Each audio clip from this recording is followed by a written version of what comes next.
Welcome to MAREA, the Mid-Atlantic Renewable Energy Association, for our 2023 season of sustainability and renewable energy presentations. MAREA is a 501c3 nonprofit grassroots organization made up of volunteers dedicated to educating and engaging the public and advocating for renewable energy production, energy efficiency, and sustainable living. We encourage you to listen, ask questions, experiment with what you learn, and help others become more sustainable. I'm Phil Jones, tonight's host. This is our 8th meeting for the year. We'll be back the last Tuesday of every month through October to continue our presentations on renewable energy and sustainable living. We post presentations and registration links on our website, www.themarea.org, where you can also add yourself to our mailing list to receive our email reminders. Tonight, we are presenting How We Can Save Billions of Birds. Before we get started, we would like to share renewable energy and sustainable living coming attractions live on the last Tuesday of each month. September 26th, next month, we will be meeting in person for the first time in 3 years at an open house at the Sustainable Energy Fund Net Zero Green headquarters in Schnecksville, Pennsylvania, just off 309 near El-Tri-C and Trexler Game Preserve and Lehigh Zoo.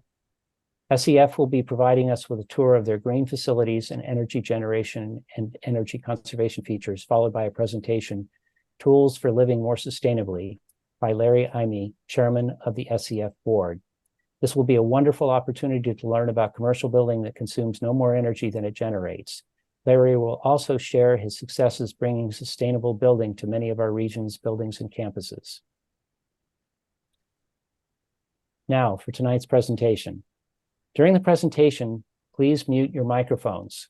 You can enter questions into the chat box. At the end of the presentation, we will ask your chat questions to the presenter. Tonight's presentation will be recorded. Tonight's presentation is by author, ornithologist, and Muhlenberg College professor, Daniel Klem, Jr. Dr. Klem's recent book, Solid Air, Invisible Killer, shares his passion and research in how we can save billions of birds. Daniel Klem Jr. is Sarkis Akopian Professor of Ornithology and Conservation Biology at the Department of Biology at Muhlenberg College, Allentown, Pennsylvania.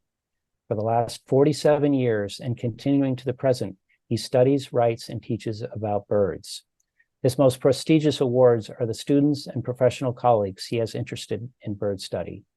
He guided and encouraged Sarkis Akopian of Eastern Pennsylvania to financially support the establishment of the Akopian Center for Ornithology at Muhlenberg College and the Akopian Center for Conservation Learning at the Hawk Mountain Sanctuary Association in Kempton, Pennsylvania. It is my pleasure to welcome Dr. Klem. Dr. Klem? Thank you very much. I hope you all can hear me okay, and I'll learn otherwise if our moderators inform me. That 47-year study of writing and teaching about this issue of the threat that sheet glass in the form of windows form for birds is going to be 50 formal years in January. So time marches on. My wife is not really very appreciative of the fact that given the kind of information and progress this topic has made over the years, such advancement or lack thereof qualifies me as an educational failure. But there's been some great progress, and I'm looking forward to changing that image. And maybe some of you in your work on sustainability will help do that. One thing I'll say at the beginning, and I know your organization is focused on sustainability, I must tell you and perhaps blanch a little bit by pointing out that no matter whether you've got a platinum LEED building or some other higher level of evaluation, none of those buildings in their water recycling or everything else that they do, energy conservation, is going to be green to me if it continues to kill birds. And sadly, that's the case for a lot. I'm happy to report that on my campus, we just built a new building that we hope will be a model. And I invite any of you who are interested to come and see that building. And it not only has hydrology and energy conservation on its main focus, but it also treats all the windows in a way that protects the birds. So here's my cover of my book, which I'm proud that my daughter, who's a graphic designer, designed the cover. She also did the back as well, and uh, I think she did a good job.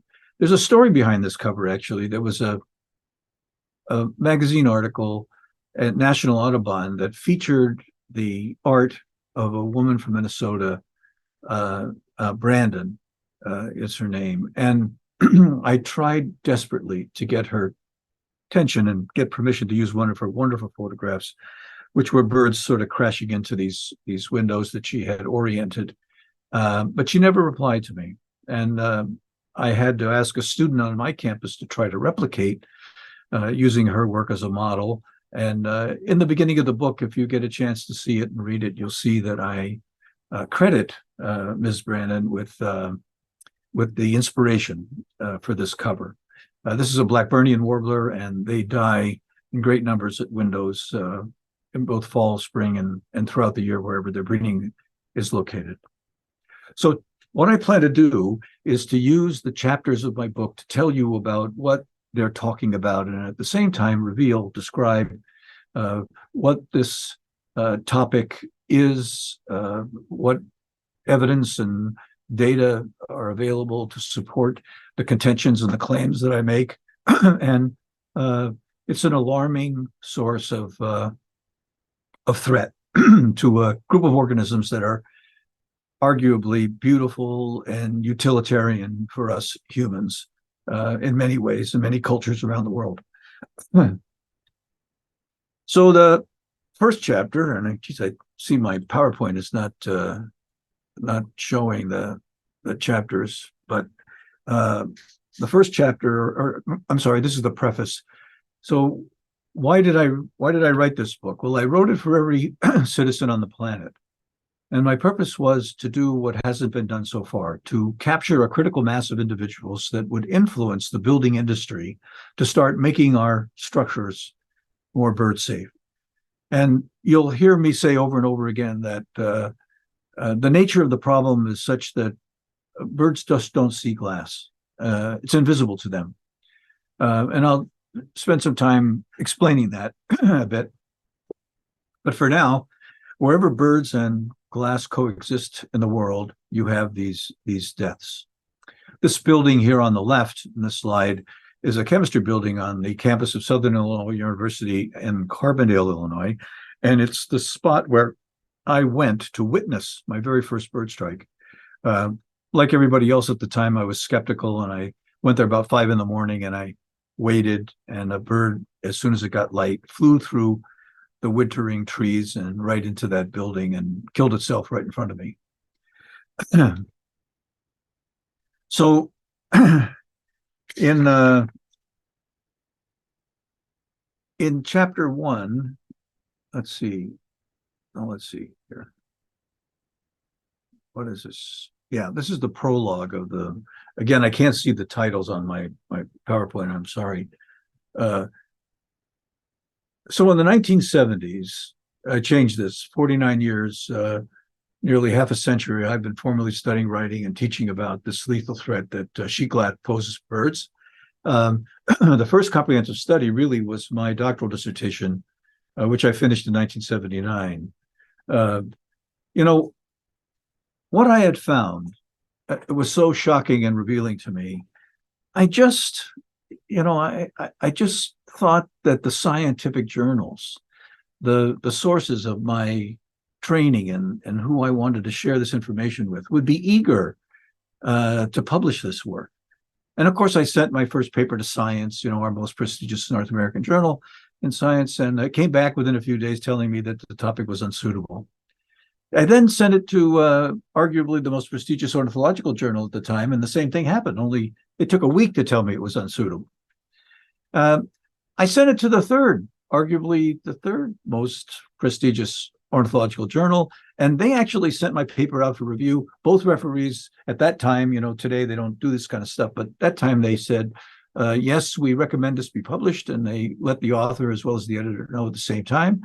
And but the editor decided it was unsuitable as well. Now, for a young person entering the career of the sciences and the training that I had been given, there wasn't any topic that was expected to be unsuitable. They were all capable of being available for inquiry and investigation.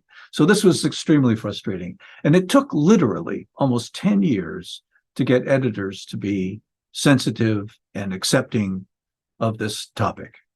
And so it was a struggle.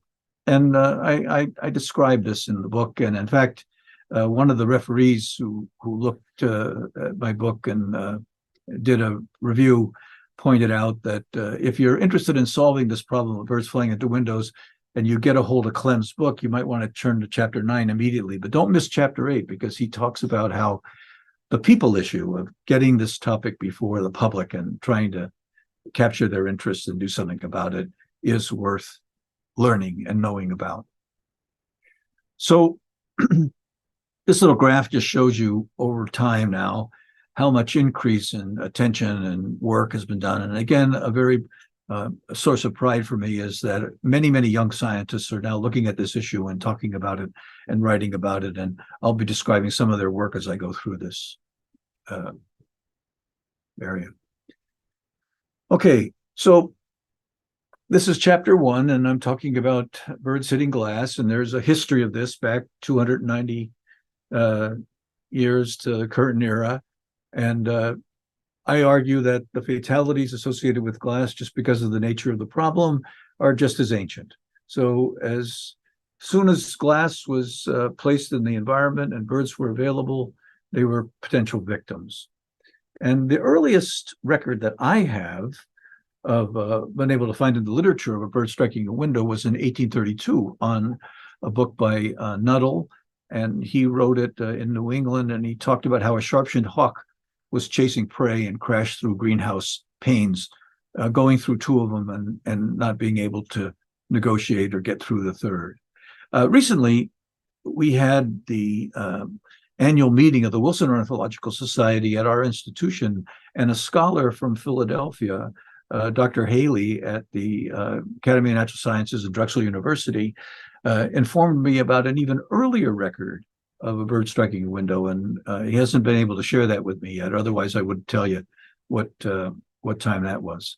In the 1930s, there were an article in the Auk, which is again a very prestigious ornithological journal, about yellow-billed cuckoos being killed in a series, and I write about that. After the Second World War, when Germany was rebuilding their country and especially their schools, they put in a lot of glass corridors.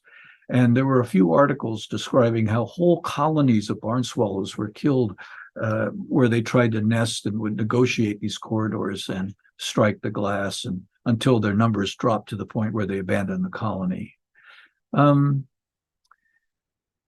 Every year, about the size of the state of Delaware is how much square footage of glass is produced around the world. It's a relatively cheap building product. Many of you will know that. And it's very attractive and aesthetic, and architects are fond of using it, but it's absolutely lethal to birds.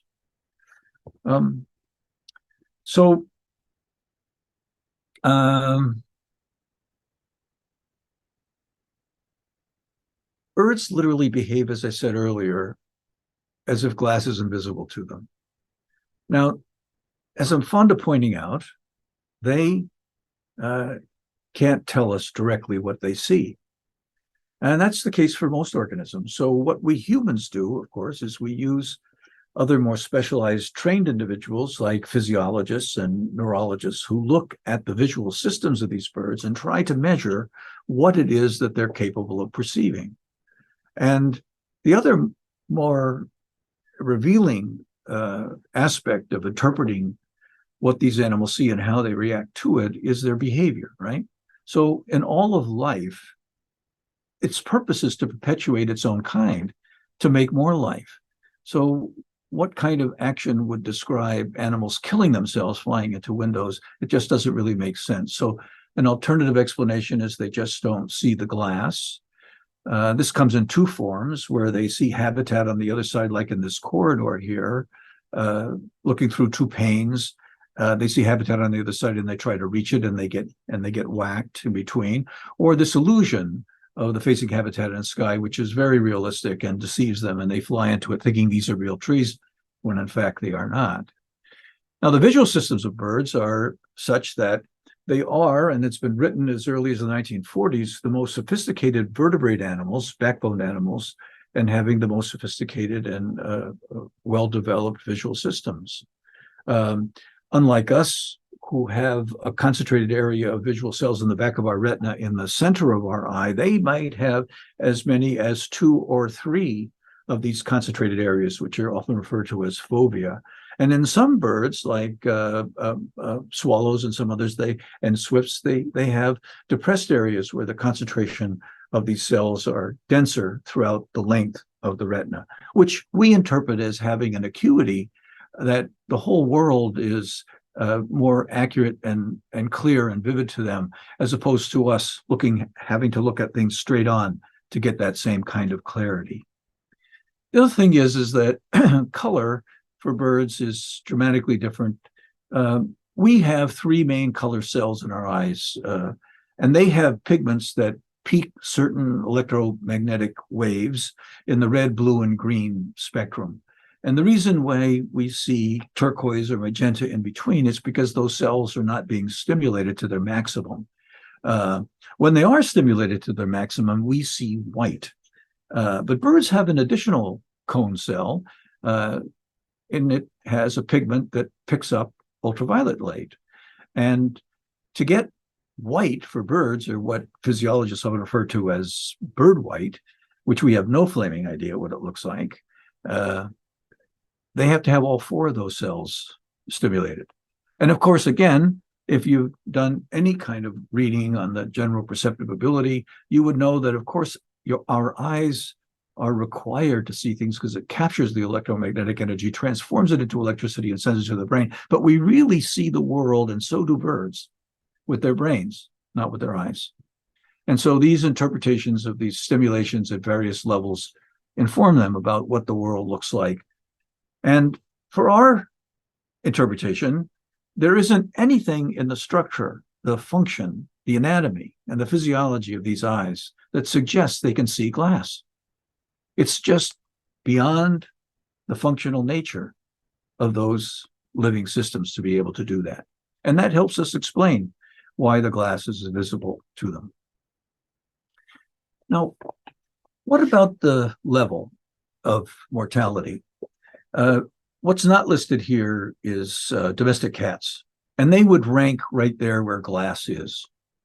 Turns out that I often, and in my book, I emphasize, we humans are responsible for the deaths of many birds for many reasons: power lines, pollution, pesticides, vehicles, towers, wind turbines, and so on. And yes, scale matters, but we shouldn't be arguing about which one of these human-caused mortality factors is more important or less important. We should be solving all of them. And in many cases, we can do that. We can solve these issues with the right will and commitment. And this window issue is an important factor. The cat business is the numbers that are often attributed to them, I write, and again, not trying to denigrate the importance of domestic cats. They take a huge level of birds.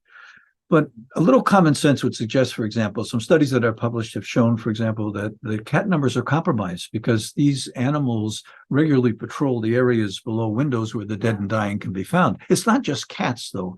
My studies have revealed that it's things like raccoons and dogs and skunks, and of all things, squirrels and chipmunks. They know where the animals are, and they regularly patrol the areas underneath windows to collect the dead and dying. The other part of it is that those animals that hit windows are often hidden by the vegetation that's placed around our buildings. We have this habit in our landscape planners to put vegetation around our buildings. And the animals, even if they die outright when they hit the window, they're hidden often by the pyracantha or other shrubbery that's there. And animals that survive even will seek out these areas to hide themselves so they can attempt to recover. So the only time these deaths in relatively distinct numbers come to the attention are in cities. And this is why reporters that live in cities and are told about the hundreds of birds that died in front of the shoe store or the dress shop or the suit store. They're on the sidewalk, they're evident, and they can write about them there.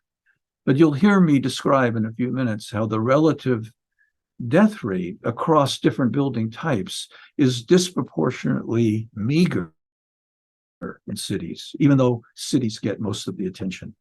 For now, when I was originally studying this, I tried to get a soundbite that would get people's attention. So one of the big carnages that took place in the environmental world was the Exxon Valdez. It, killed some 250,000 birds in Prince Edward Sound in Alaska. But my simple lowest figure at the time, 100 billion birds dying at windows every year, you needed 333 Exxon Valdezes every year. And who is paying attention to that? We still hear nothing but oil spills on the national news when we have an environmental disaster. Nobody's still talking about windows. Why this particular topic? Given the sensitivity, the beauty, the defenselessness of these innocent victims dying day in and day out, 1 million in the United States alone a day. Why hasn't this gone viral? Why aren't people thinking about this? Why aren't they talking about it? Why aren't they forcing the building industry to make our buildings safer?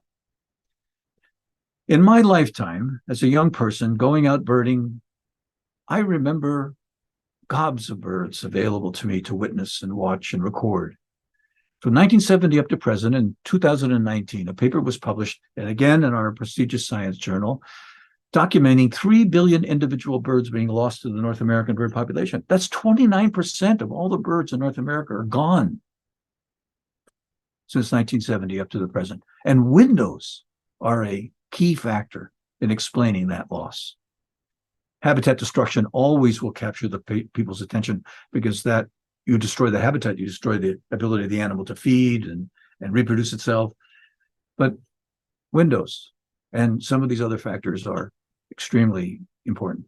The other issue about this topic is that the windows, unlike the cats, like all predators in the case of cats, they're taking the vulnerable individuals in the population. But this particular topic, because it is invisible to the birds, are taking the most fit as well as unfit members of the population. And no matter how healthy your population is, we cannot imagine losing key breeders on a random basis can be anything to increase the health of that population. It's detrimental. So the killing is indiscriminate. It takes the strongest as well as the weak, which makes it even more insidious. Population biologists characteristically categorize mortality factors for birds into compensatory and additive. Compensatory mortality is like 1 year, for example, a disproportionate number of a population of a species might be lost because of disease. Another year, it might be harsh weather conditions. Still another year, it might be the focused attention of certain select predators and so on. But it's thought that these populations can regroup. They're strong, committed individual members that are successful are able to reproduce and build their populations back up again. Several years ago, a hurricane knocked off about 2/3 of the chimney swifts, and they were able to regroup in the next 5 to 10 years to the levels that they were before this disaster had occurred. But in the case of the windows, it's additive. It's on top of all these other mortality factors. And I argue over and over and over again that it's the health of these populations that are suffering. What evidence, do I make on the basis of these claims? Well, I've studied individual homes for, in one case, 2.5 years, another one, a whole year and a half. These were people who worked in their homes. We were able to number their homes. We were able to witness and record any strikes that occurred over time. One of them was in Illinois, where I was living at the time. The other one was in New York, a volunteer.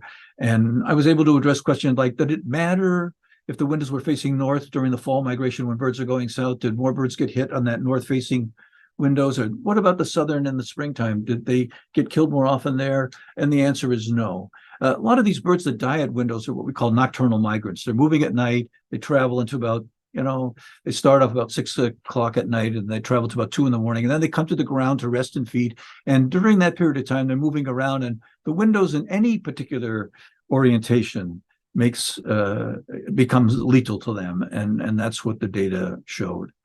I collected at all kinds of other buildings as well. And that study that I alluded to earlier, again, a younger colleague writing in one of our ecological journals, documented that of the 1 billion birds, right? And the range today, my original low figure of 100 million has been replaced by 365 million by these scientists.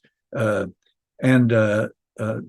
thing of it is that the upper limit is 1 billion or 1.5 billion now. And get this, I have a paper in review right now where we've looked at the evidence of what happens, what kind of residue, what kind of evidence is left behind after a bird strikes. And it turns out that 50% of the birds that strike, those that are killed outright as well as injured, 50% of them leave absolutely no evidence whatsoever behind. And so if you're counting on picking up a specimen or finding a blood smear or looking at fecal material or seeds that are the ejection during an impact, you're only collecting on a maximum 50% of what actually has occurred. I cannot tell you how many people have told me, oh, not at my home, never happens. And every one of those individuals where they've visited their homes, I've found evidence of specimens or smudges or strike partial evidence behind. So it's really a hard sell to convince me that any home in America isn't experiencing these strikes. But let's get back to that overview. What did they find looking at these different levels of buildings regarding the carnage that's taking place or the tragedies that have been recorded there? Well, 44% of all that 1 billion deaths occurs in structures that are homes or commercial buildings 1 to 3 stories. 56% are from 4 stories to 11 stories, and greater than 12 stories, less than 1%. And so most of the articles that are written about this topic, again, are in cities, and most of that deaths are occurring in less than 1% of the overall mortality rate. Another thing too, and I want to be clear about this, I'm not criticizing lights out programs. They're designed to try to keep the illumination, especially on dark skies, and especially for nocturnal migrants that are traveling, to be less attractive to them to move into cities. But here's the deal. About 200 species in North America and 5 billion individuals travel from North America to Central and South America every year. And if you have ever seen a National Geographic or a satellite picture of the lights in North America, you'll see it's a big luminescent sweep.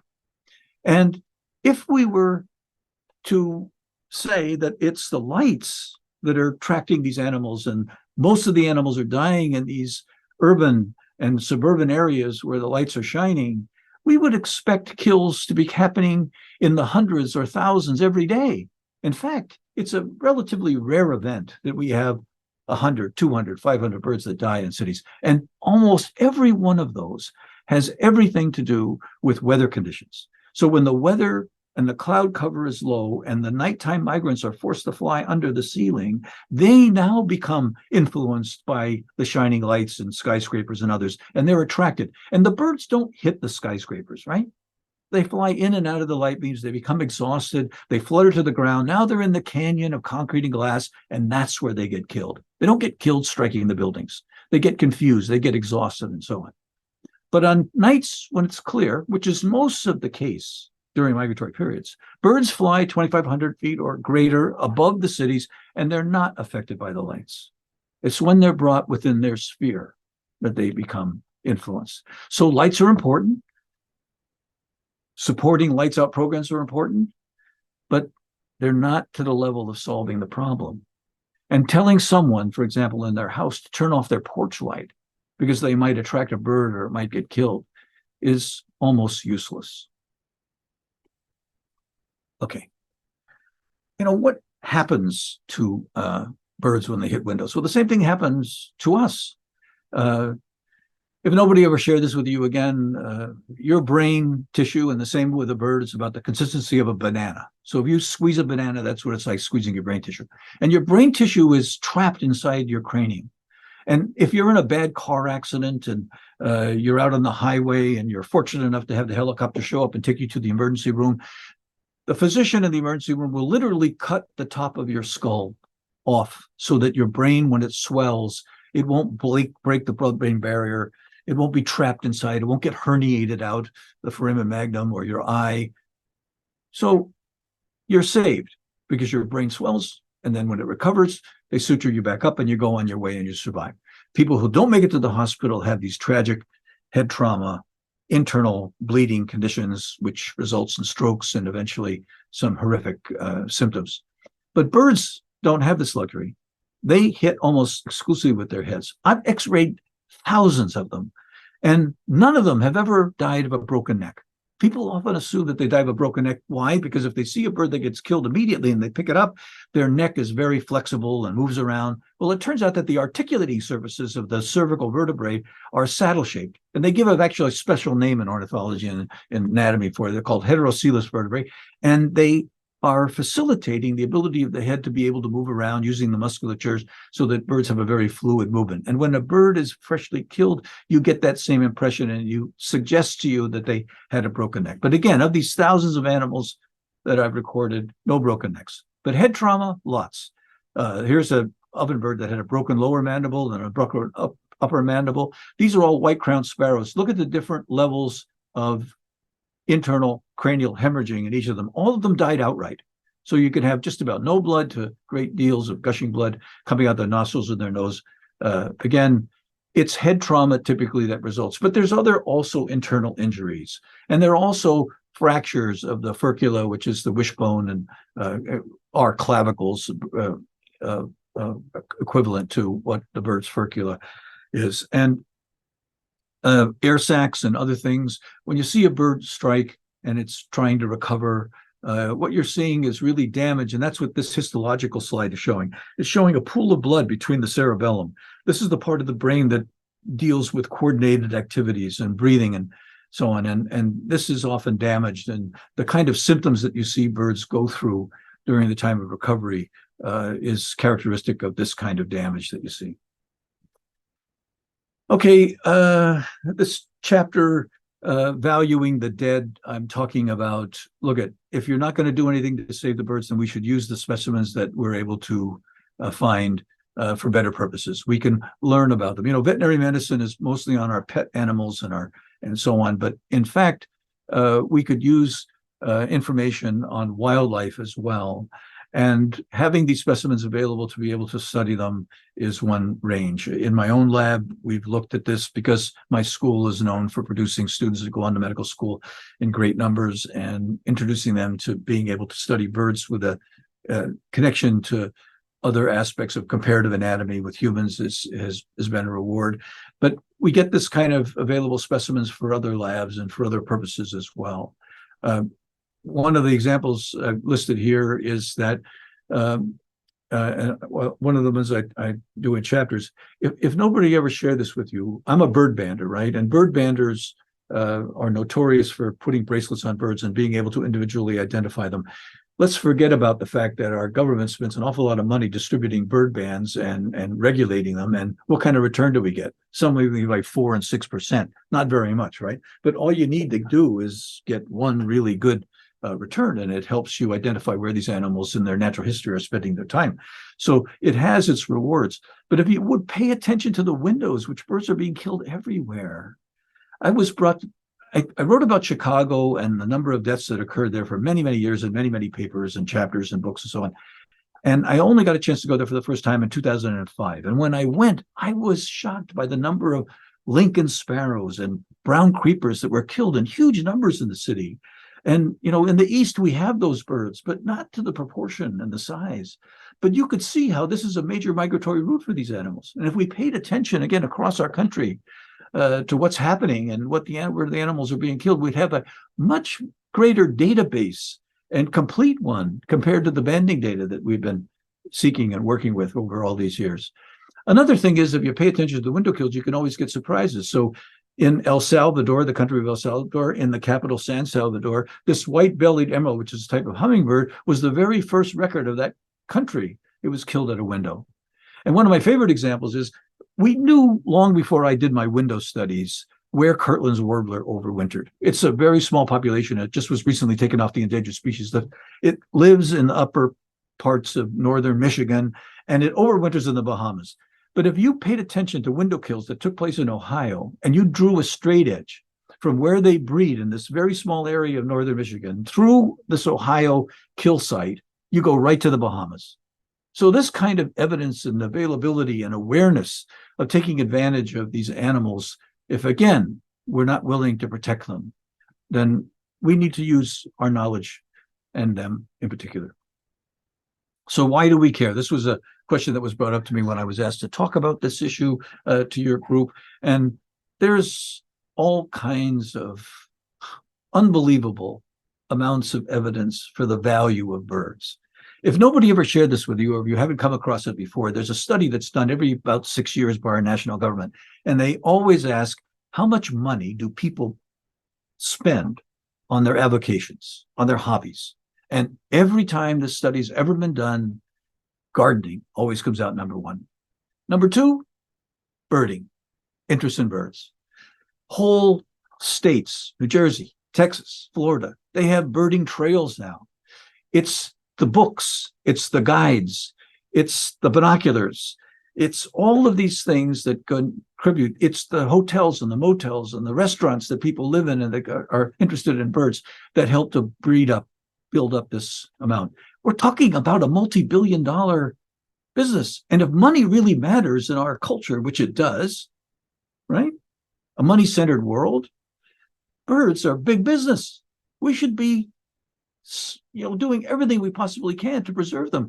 And who would want their children to grow up in a world without any birds? Even if they didn't consider themselves bird watchers, they would appreciate the song. They would appreciate the beauty. They would appreciate being able to share the environment. And above all, as I point out to my classes over and over and over again, there just about isn't an environmental study that's done worldwide that doesn't involve birds, because they're very, very sensitive barometers, indicators of environmental health. So they're informing us about what's wrong, and we need to listen to them. Again, they can't talk to us directly, but we can use their numbers and their abilities to inform us about these different elements. Of course, culturally, birds have been at the center. How many of you all heard of, right? Hard to imagine you haven't. Doves of peace, and doves as symbols of peace. The sort of, untold story is that doves are anything but peaceful. They're very, very aggressive and fighting with one another. But again, that's not the image that we portray them with, and that's the symbolism that we use. And it's not just this cultural descriptions, but many, many others that make birds of value. Another multi-billion-dollar investment that birds make is in eating the pest insects in our northern boreal forests, eating those mosquitoes that give us dengue fever and malaria in the tropics. The native peoples of the world knew that trying to encourage martins and swallows to breed and live near them would help them deal with these scourges of their health. So lots of values. And who could do without blue jays planting acorns? That's how we get our oaks. Okay, so this is just a general summary about what kind of value this kind of research has developed, from individual injuries to preventing bird window collisions. All of these things have come into effect. And this chapter 9, talking about solutions, I've always divided up into long and short-term solutions. So the short-term solutions is retrofitting the world. The whole world has to be retrofitted. And so we now have tapes and films that can be applied to windows. But ironically, one of the studies that I have written about is what I call the elegant solution, using ultraviolet signals to protect birds, transforming the window into a barrier that they will see using ultraviolet signals that we don't see, and they do. And that does work. It doesn't work as well as the same visual noise that both birds and humans see. Both birds and humans see patterning on windows that will reduce the risk of a bird strike by 95 to 100%. This UV signal so far has only been able to reach about 70%. Nonetheless, there are glass manufacturers that have produced UV signals, and they are being sold, and they have been applied. There's a tragic story that was done by a German company that produced a product called Ornithologist that kills, unfortunately, more birds, not less, and in the see-through effect, does a little bit better when a reflective effect. But with that exception, there are things about the UV signal that have to be matched by visual markers, and that is they have to be contrast, and they have to be placed next to absorbing.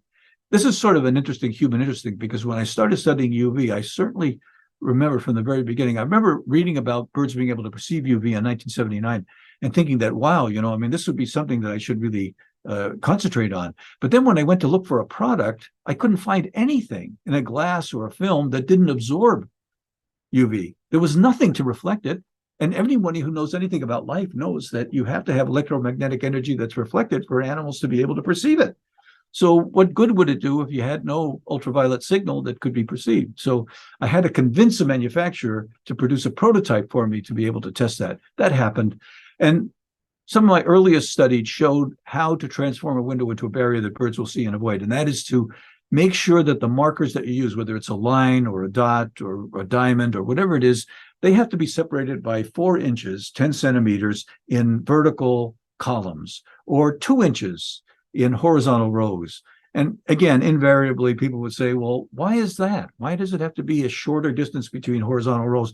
And again, I would point out that, they're not telling us, we don't know. So the best we could do is try to interpret it. And my interpretation is that birds are more apt to give wider space around tree trunks than they are branches, which they scoot through. And so having a smaller space between horizontal branches and in the patterning that would transform a window into a barrier the birds would see and avoid was an explanation as to why it was functional. Legal protection. Listen, if you know anything about our world, relying on people to voluntarily do something as great as a building or making it safe is really expecting a little bit too much. People have this image that using bird-safe glass, for example, is going to increase 30 to 50% per square foot your glass.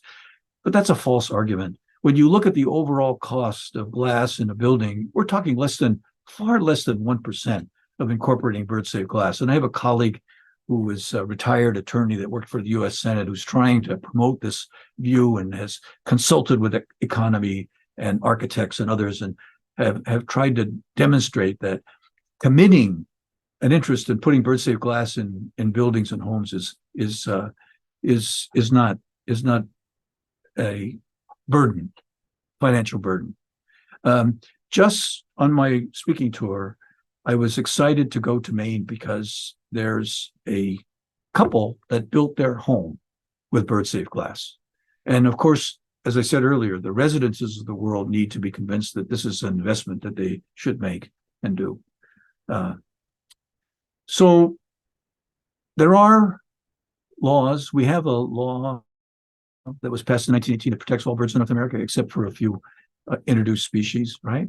But the attorneys of the United States, the environmental attorneys, are afraid to bring these suits to manufacturers and developers and others. And the reason they don't want to do it is because they're afraid that if they lose in the court, the law that has been applied for protection in pesticides and wind turbines and power lines will now be negated, and they won't be able to use that anymore. So they're afraid. That's at least the answer that they give to me.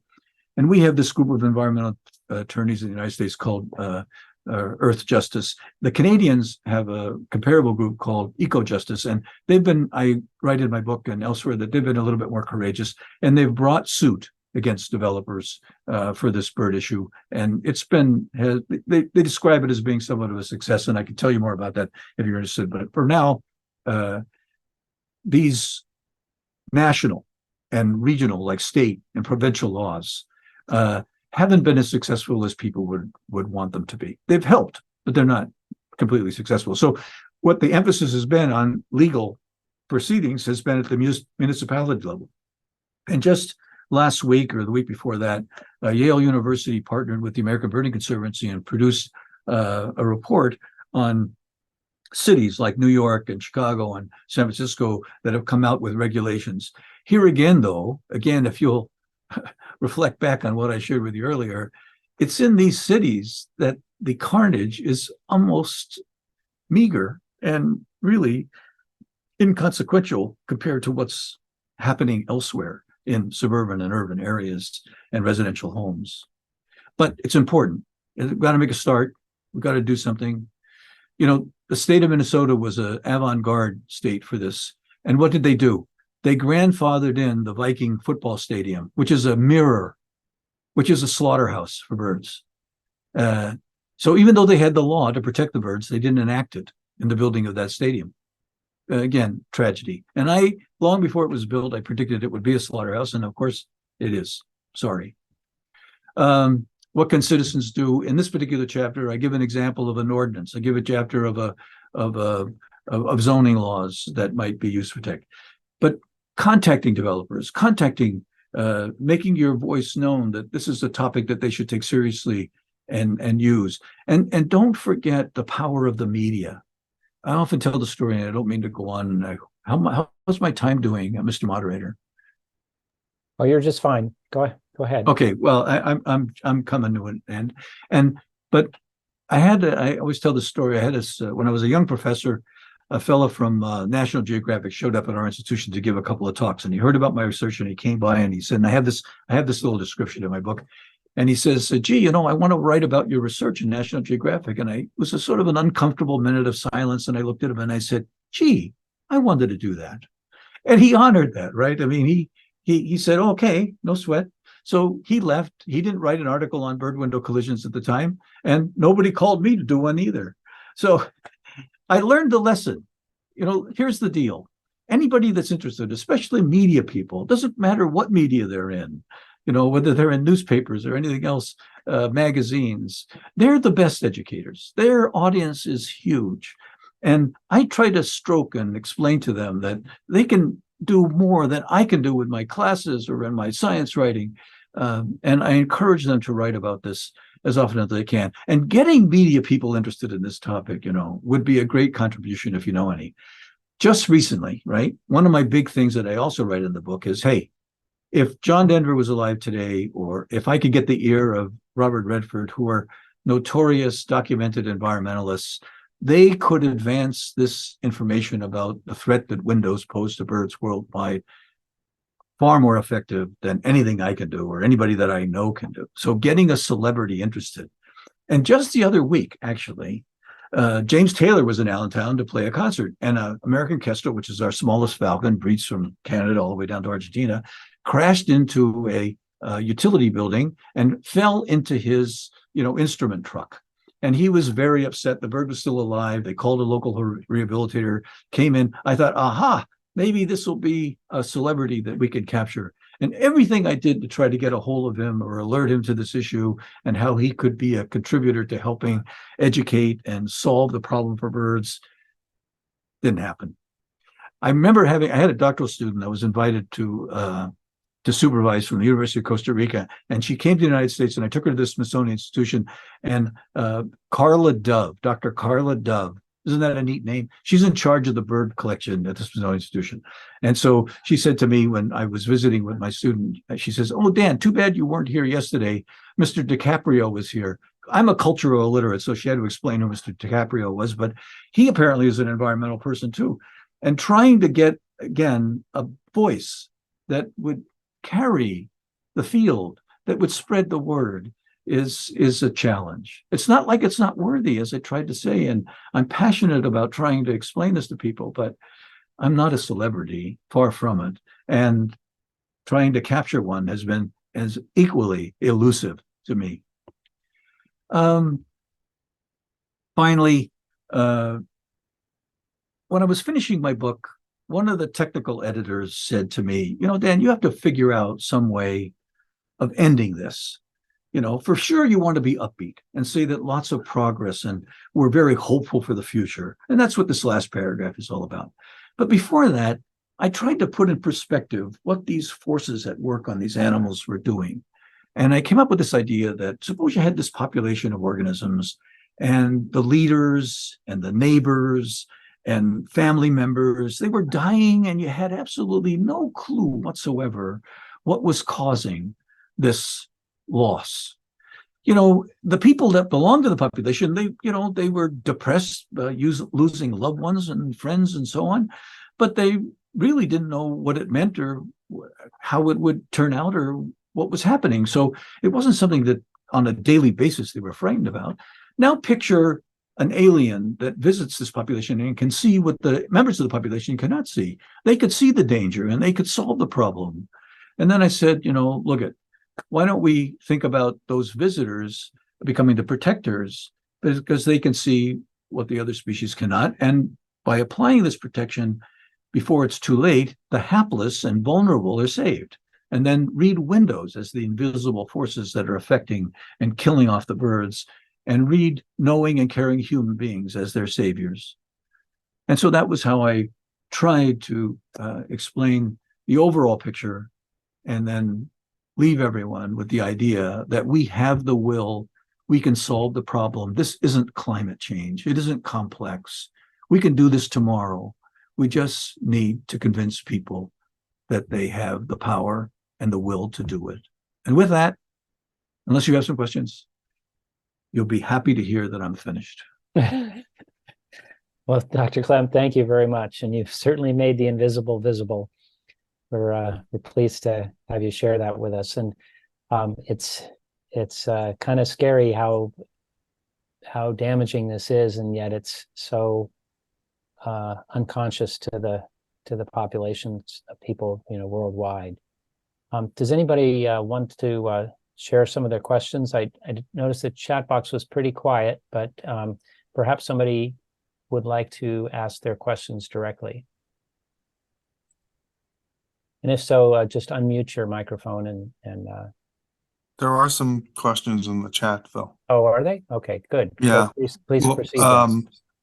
I'd like to know where we can see some sample local ordinances which would be beneficial. Are there any in our local area?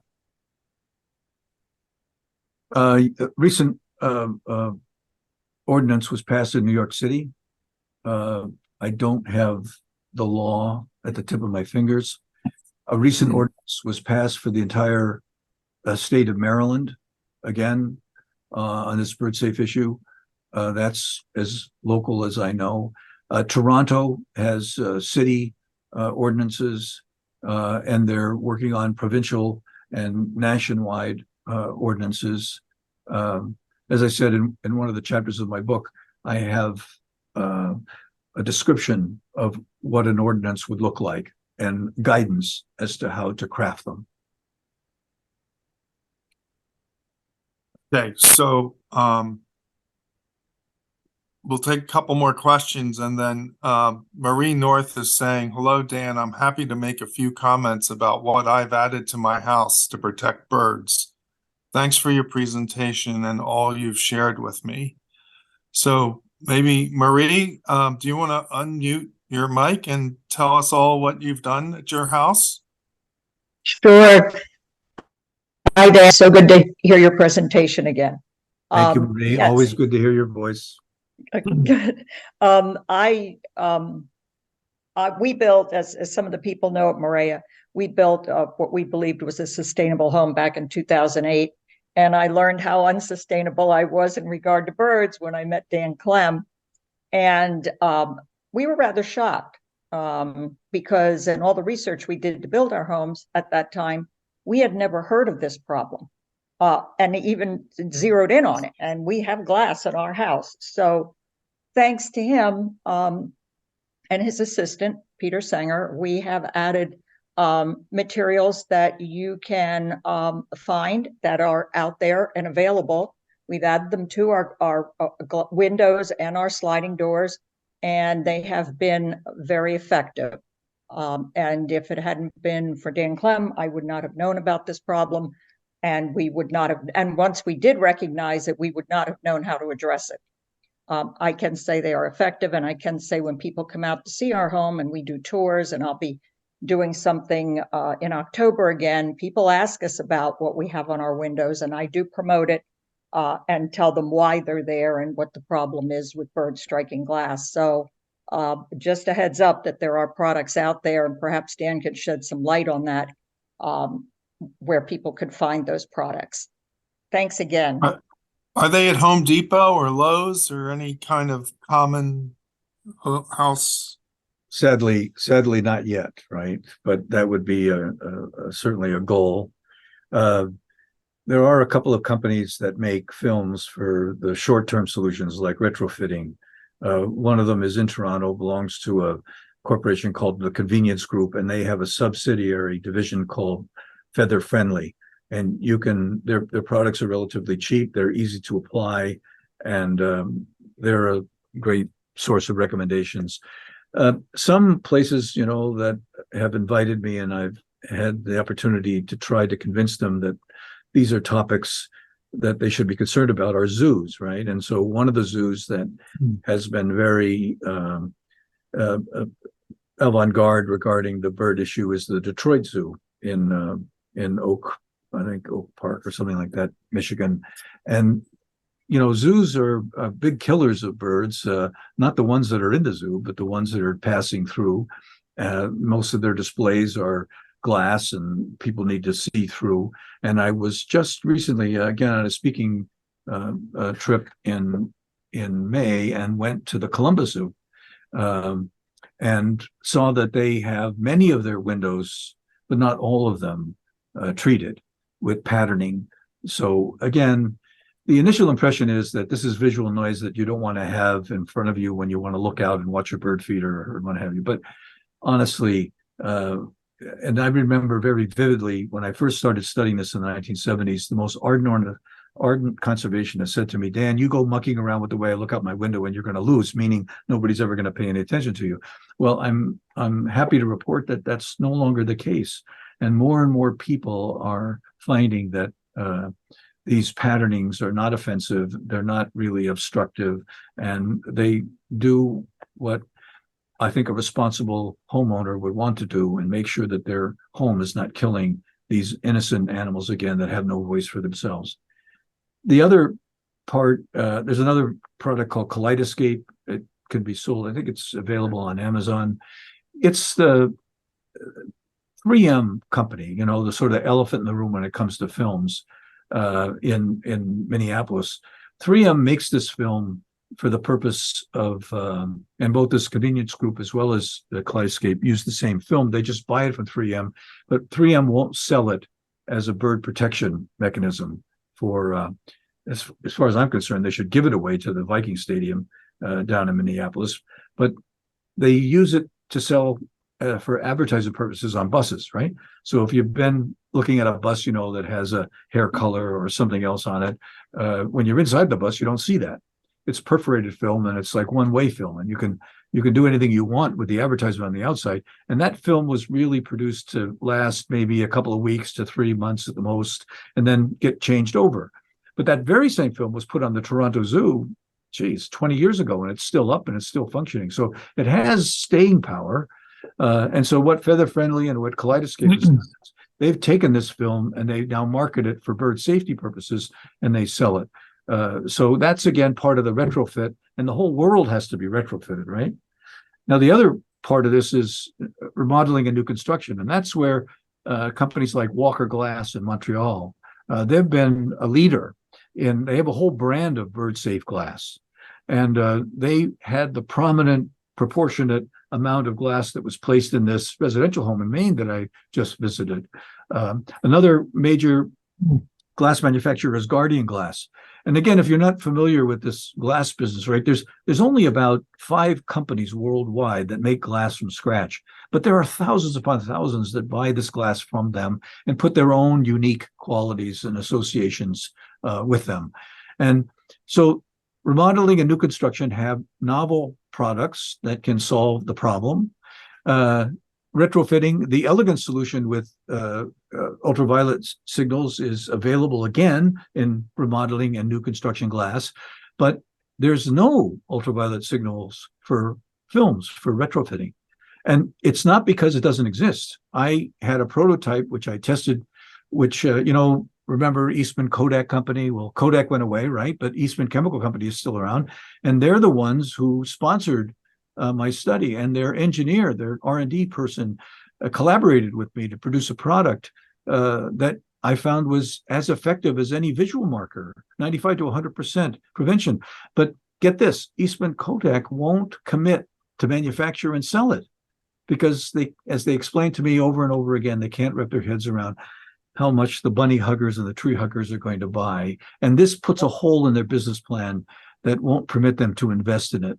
I tried to argue with them and have scientists and nonprofits and others and government people really write them and say, listen, even if our visitor centers, at the local and state and national level like Rocky Mountain National Park, which is killing birds every day because they have nothing on their windows. And unlike the Ottawa National Wildlife in Ohio, which has these wonderful kaleidoscope pictures all over their windows, and they protect the animals that come there. Even if those visitor centers just use the film, it would give them their return on their investment. But again, it's a struggle. They still haven't been convinced it's not available.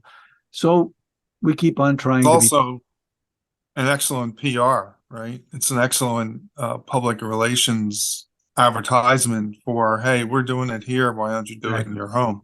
Well, when I was at Rocky Mountain National Park 2 summers ago and elsewhere, I kept on using the Ottawa refuge as an example, and encouraging, the superintendents and so on of these parks to at least reach out or investigate or get some information. And the people that I was able to talk to assured me that the superintendent would get back to me in 24 hours, and that was 2 years ago. I haven't heard from him yet. So again, it's a struggle. It is a good publicity thing. I go back to the whole idea. These animals are aesthetically attractive. They're unbelievably useful to us. So why are we letting them die in this horrible amount of carnage? It's perplexing. In my book, Well, we have listen, I'm sure if you were to list the presidents of the United States of America, Calvin Coolidge would not rate as perhaps up there with Abraham Lincoln or anyone else that you might consider to be noteworthy. Certainly Franklin Roosevelt. But Coolidge said it best, right? And I have a quote in my book about him. It's not genius. It's not levels of education. It's persistence and keeping at it and staying with it. Here's a little vignette. I had this guy named Joe Bartel. He lived in the Detroit area, actually in Milwaukee, and he was a member of the Detroit Audubon Society, and he promoted this issue, and he moved to Denver, and he joined the local Denver Audubon Societies. And he said, "What are you guys doing about the window issue?" And they said, "Oh, it doesn't happen here in Denver." And he says, "Well, I know this guy in Pennsylvania. He says that it happens wherever there's birds in glass." They said, yes, we've heard, but, it just doesn't happen here in Denver. So what he did was something I thought was unbelievably creative. He calls the professional window washers throughout Denver, and he asks, "Ever heard of birds dying at windows?" To the company all the time. They find them all the time.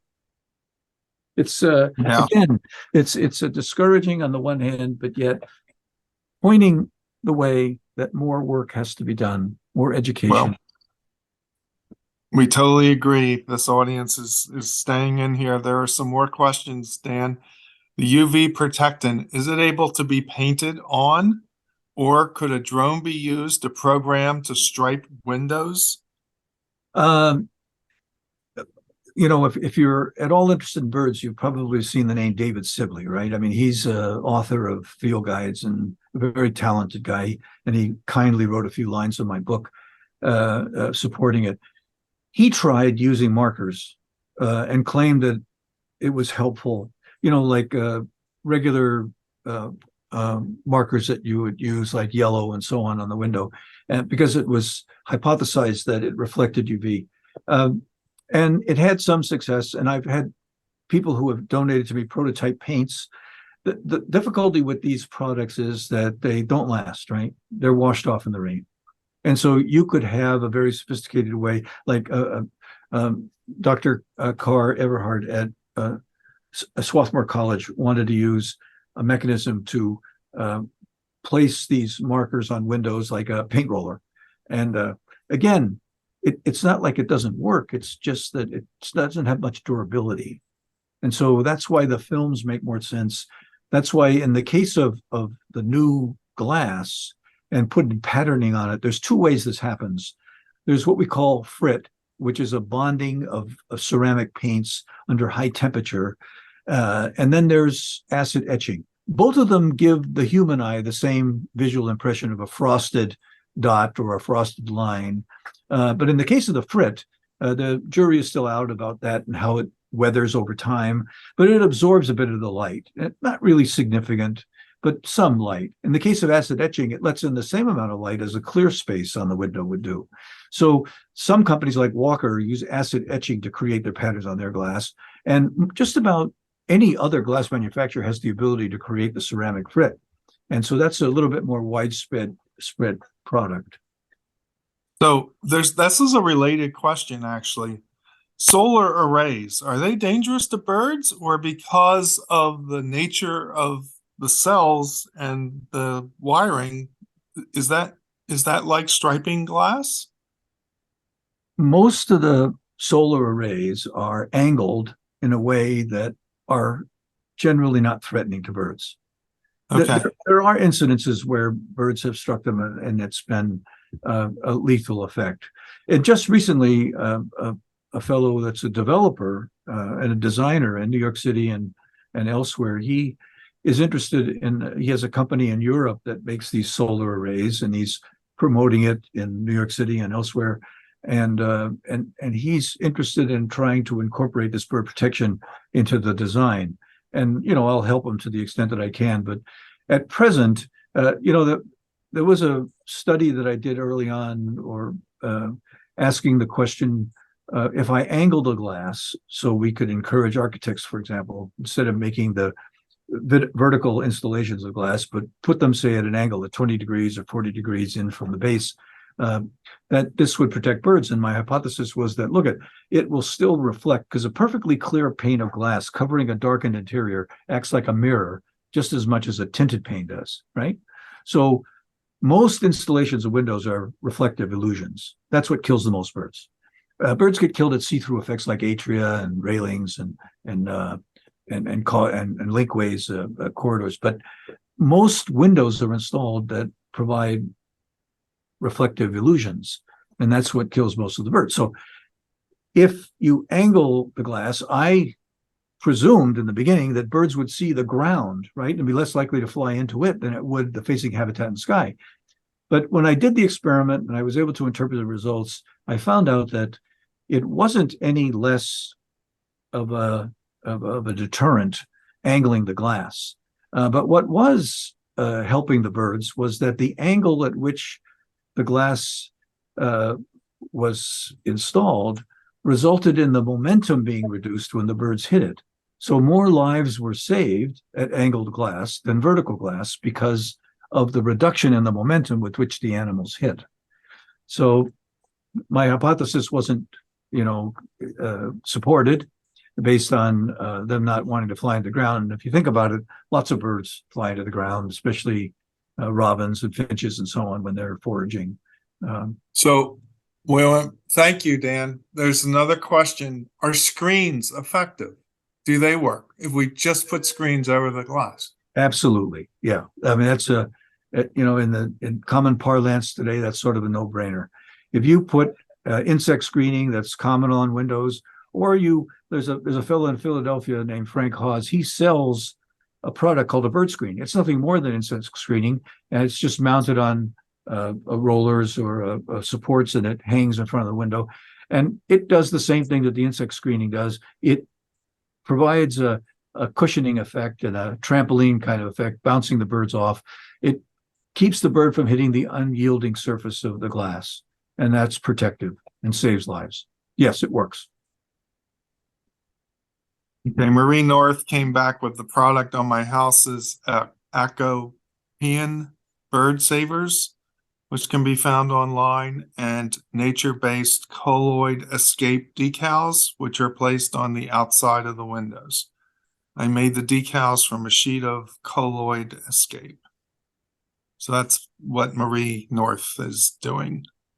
Yeah, well, Marie's got Acopian bird savers are named after the originator of those products, and they're paracord strings, and they're separated by 4 inches. And again, it meets the 2x4 rule, and it's effective. And I've done studies on those to confirm that they are effective, and I promote them. When I went to Maine a number of years ago, not in the most recent time, but before that, the complaint was made. Gave a couple of talks at a place called Colby College, and there they were looking for, what could they tell people in the rural environment where they lived about having to save birds from their windows. And, I told them about these Acopian bird savers. They're cheap. Mr. Acopian actually gives instructions on his website. And if you're unwilling to make it on your own, he'll sell them to you. And he's not doing it to make money. He's doing it to save the lives of these birds. And they're very, very effective.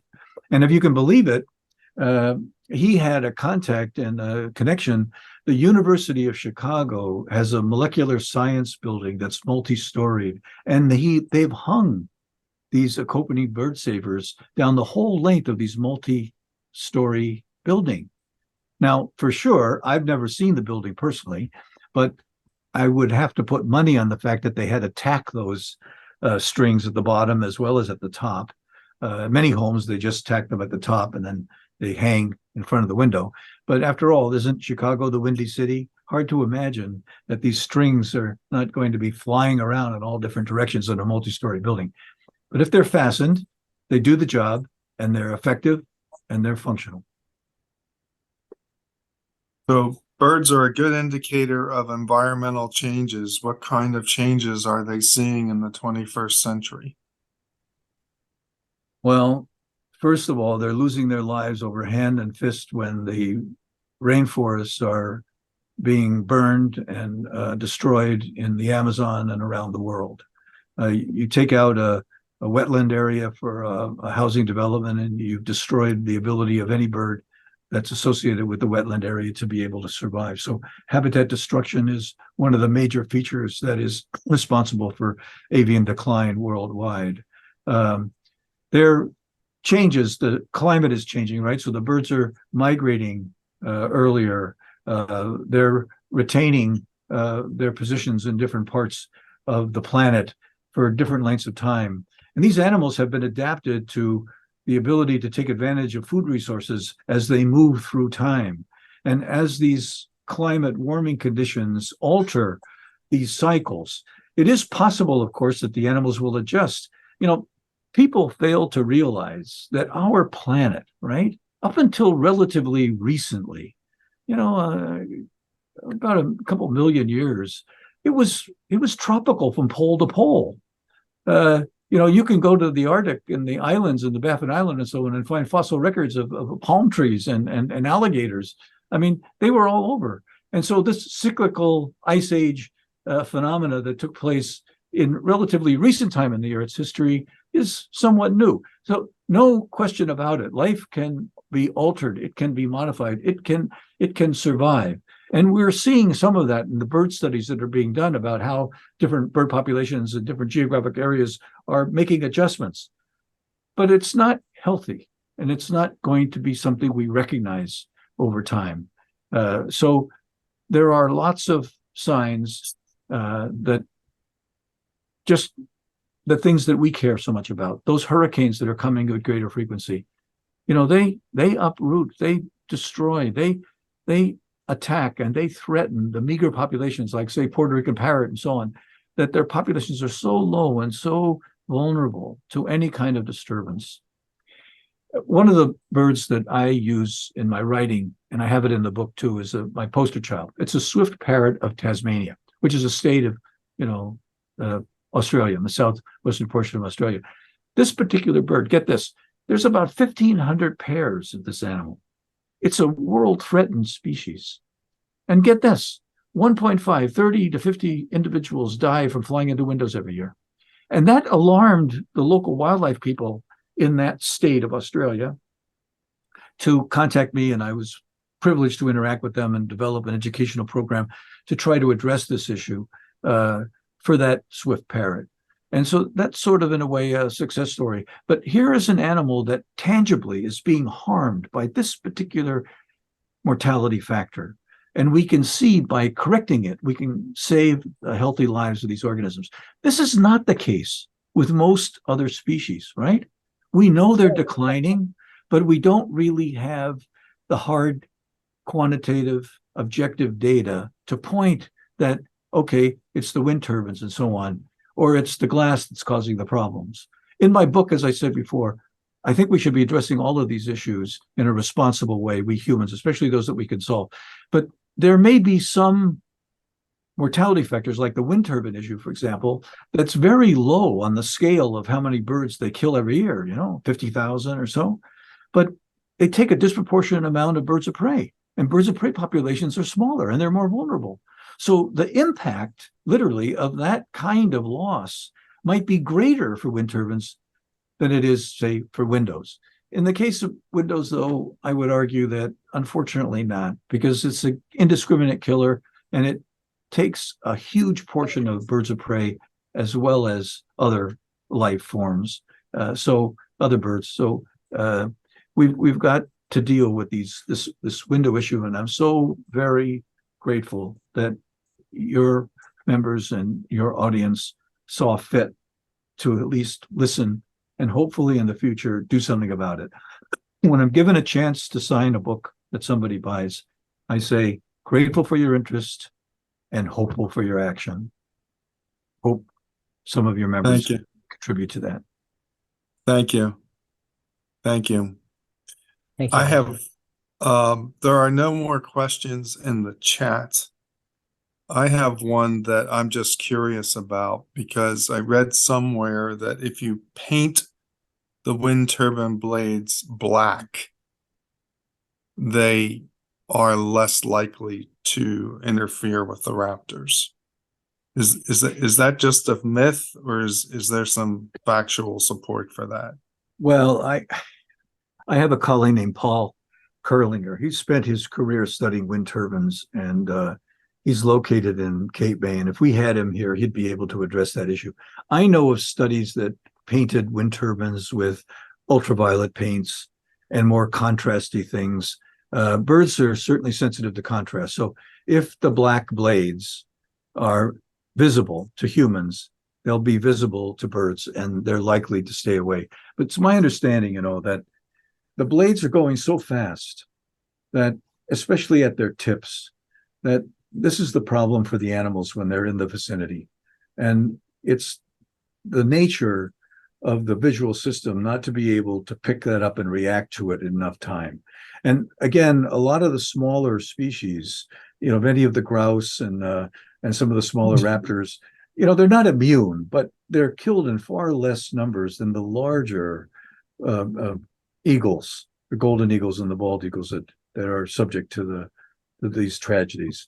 So I can't definitively give you a true answer, but my suspicion is that the more contrast, the more safety, and at least with some other paints that have been used on wind turbines, it hasn't been effective. Okay. The other aspect of this is that the sighting of these are now being regulated much more strongly, and they're not in migration pathways, and they're trying to do everything they can to be environmentally conscious. Yeah, and couldn't support that anymore. That's a huge issue. And we know what attracts these birds of prey in terms of their movements, and having the wind turbines in places where they're going to capture as much wind to do the most service for us, and at the same time make them safe, is again a no-brainer, right? I mean, we'd all agree to that, and I'm pleased to see that this is part of the conversation when new turbines are being considered. Yeah. So there's a lady here who is saying there's an annual professional meeting for park naturalists. They are great public educators. Possibly you could speak at their annual meeting. Listen, so you may want to. Yeah, I'm sorry.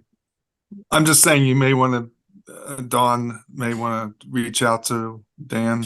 Well, people have said to me, look at Dan, you're not doing enough with the glass manufacturers and so on over the years. And I would say, well, look at, what will you have me do? Shall I go to their offices and scratch with my fingernails on the outside, maybe shed a few tears? And I have a little dignity. So I say to them, not really, I'll do everything I can to try to capture their attention. I'll write to them. And the same thing with any group. I spoke a number of years ago at rehabilitators. I would consider it a privilege, right, to talk to the park people. If this person has contact, then that would be great to recommend me. And I certainly promise I would accept. Here's another thing. I have this in my book, right? The American Institute of Architects is huge. I got a call a number of years ago from a guy in Chicago. He said to me, Dan, too bad you weren't here last week. The American Institute of Architects had their huge annual meeting, and the theme was the environment. And I explained to him that it wasn't because I didn't try. The National Audubon Society and several other organizations asked me to submit a request to speak to them and talk about this issue. And I've been turned down now 3 times. Oh my gosh. They, and again, if I had to interpret Wow. why this happens, it's because they look at this particular topic as being uncomplimentary. And if the bloody people who make these decisions about who speaks and who doesn't would just give me a chance to explain, that would be the last thing I would be doing, is calling out the architects for this kind of issue. I would be soliciting their creative, brain to try to be collaborative and help us deal with this more responsibly. So the last thing I would be doing is criticizing, and the most thing I'd be doing is trying to support collaborative and cooperative efforts. But you don't get the chance, right? If somebody invite you, you can't force yourself on these people. That's right. Are there any questions from the audience? We don't have any more questions in the chat. Anybody want to unmute their microphone and give a verbal question?